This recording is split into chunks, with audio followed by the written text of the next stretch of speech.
Hello दोस्तों, ओम Shiva classes में आप लोग का स्वागत है।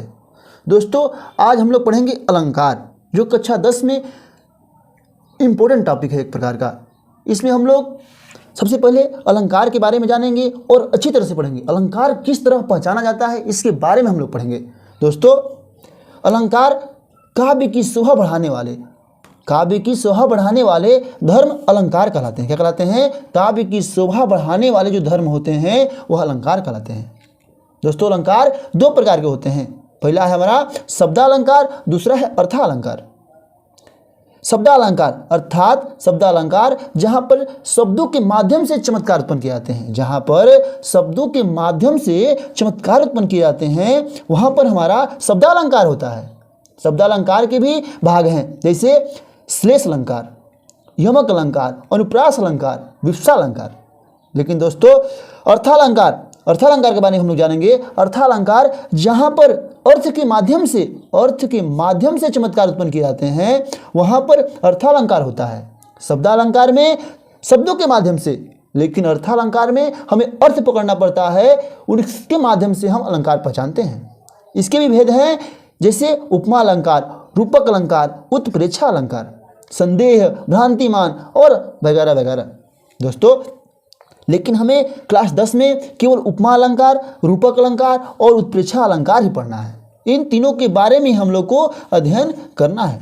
दोस्तों, इन तीनों के बारे में हम लोग अच्छी तरह से अध्ययन करेंगे। पहला है हमारा उपमा अलंकार। उपमा अलंकार जानेंगे हम लोग। उपमा अलंकार क्या होता है? जहाँ पर एक वस्तु की तुलना दूसरे वस्तु की जाती है, वहाँ उपमा अलंकार किया जाता है। अर्थात तुलना करना, अथवा जहाँ उपमेय की तुलना उपमान से की जाती है, वहाँ उपमा अलंकार होता है। दोस्तों, आइए इसे समझते हैं उदाहरण से बिल्कुल अच्छे से हमें समझ में आएगा। पहला उदाहरण है, राधा के चरण गुलाब के समान कोमल है। कह रहा है कि जो राधा के चरण हैं गुलाब के समान कोमल है, मतलब राधा के चरण गुलाब के समान की बात कह रहा है, गुलाब के समान बताया जा रहा है। दोस्तों, दूसरा हमारा उदाहरण है, पीपर पात सरिस मन डोला। दोस्तों, इसमें कभी काल पूछता है, इसमें उपमेय क्या होता है? जिसकी तुलना की जाती है। जैसे मन हमारा क्या है? मन हमारा उपमेय है। और उपमान क्या होता है? जिससे तुलना की जाती है वह उपमान होता है। जैसे पीपर पात क्या है? यहाँ पर उपमान है। और सदाहरण पूछता है, कभी काल सदाहरण पूछता है, उसको भी जानेंगे। जिसके कारण उपमेय और उपमान में तुलना दिखाई जाती है, वह हमारा होता है सदाहरण। जैसे डोला, क्या हमारा? डोला है सदाहरण। वाचक शब्द पूछता है कभी काल, वे शब्द जिनसे तुलना की जाती है वो होता है हमारा जैसे सरिस। दोस्तों, इसमें एक हम ट्रिक देंगे आप लोग को। उपमा अलंकार पहचानने का सबसे अच्छा ट्रिक है वाचक शब्द से हम पहचानेंगे। जैसे सरिस आ गया, सम आ गया, समान आ गया, भांति, के जैसे, की तरह आदि। दोस्तों, इस वाचक शब्द जो पकड़ लेगा वो आसानी से उपमा अलंकार पहचान लेगा। और भी उदाहरण इसके जानते हैं। दोस्तों, अगला हमारा एग्जाम्पल है, हरिपद कोमल कमल से।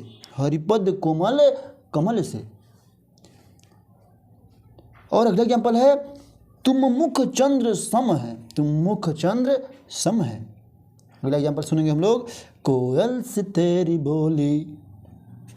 दोस्तों, यह हमारा इस तरह हम एक एग्जाम्पल ले लिए हंसने के लिए, और एक एग्जाम्पल हम अच्छे से लेंगे हंसने के लिए, जो यह उपमा अलंकार तो है ही। जैसे हमारा है कि फूलों से चेहरा तेरा, कलियों से मुस्कान है। दोस्तों, अगला हम पढ़ेंगे रूपक अलंकार जहां पर उपमेय में उपमान का भेद रहित आरोप हो, अर्थात भेद ही ना हो, आरोप जो लगाया जाए भेद रहित हो, वहां रूपक अलंकार होता है। पहचान इसे करेंगे, रूपी अर्थ निकलेगा, उसमें रूपी अर्थ निकलेगा या रूपी लगा होगा। उदाहरण समझेंगे इसका, चरण कमल बंदो हरिराई, चरण कमल बंदो हरिराई कौन अलंकार है? रूपक अलंकार है। अगला हमारा है उदित उदयगिरि मंच पर रघुबर बाल पतंग। दोस्तों यह भी कौन सा अलंकार है? हमारा रूपक अलंकार है। अगला क्वेश्चन हमारा है हरिजननी में बालक तेरा। दोस्तों अगला हमारा है जो अगला एग्जाम्पल है अनुराग तराग में भान उदय बिगसी मनुमंजल कंज कली।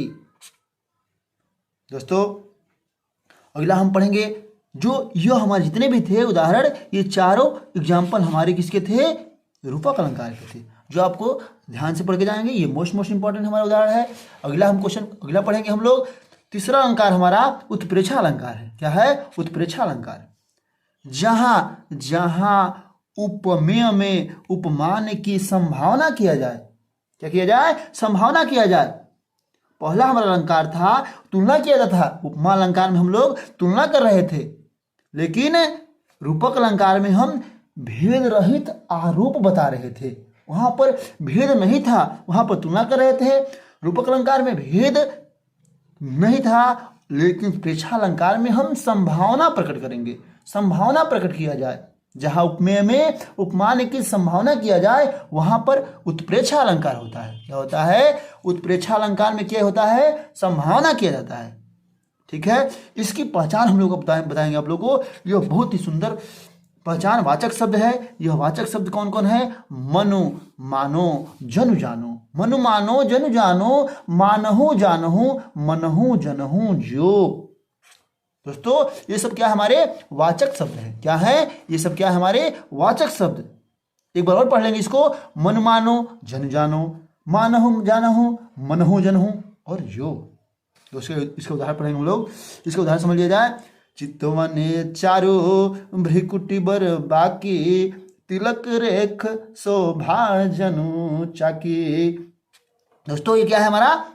ये हमारा उत्प्रेक्षा अलंकार है। अगला हम लोग इसका पढ़ेंगे। देखिए जनु आ गया, इसमें क्या आ गया? वाचक शब्द जनु आ गया। जनु जानो मनु मानो जनु आ गया, हम समझ लेंगे क्या है हमारा? उत्प्रेक्षा अलंकार है। दोस्तों अगला हम पढ़ेंगे धाय धाम काम सब त्यागी, मनहु रंक निधि लूटन लागी। धाय धाम काम सब त्यागी, मनहु रंक निधि लूटन लागी। दोस्तों यह भी क्या मनहु आ गया यहाँ पर। वाचक शब्द क्या है हमारा? मनहु पकड़ेंगे, ये हमारा उत्प्रेक्षा अलंकार है। दोस्तों अगला हम उदाहरण पढ़ेंगे। पुलक प्रकट करती है धरती, हरित त्रिड़ों की नोकों से, मानो झूम रहे हैं तर भी मंद पवन के झोंकों से। दोस्तों इसमें जो हमारा वाचक शब्द है मानो, मानो क्या है? मानो वाचक शब्द है। दोस्तों इन तीनों अलंकार हम अच्छे तरह से उपमा अलंकार, रूपक अलंकार और उत्प्रेक्षा अलंकार पढ़ लिया। इससे बाहर नहीं आ सकता है परीक्षा में। दोस्तों अगर यह वीडियो आपको अच्छा लगा हो तो लाइक, सब्सक्राइब और शेयर जरूर कीजिएगा। धन्यवाद दोस्तों।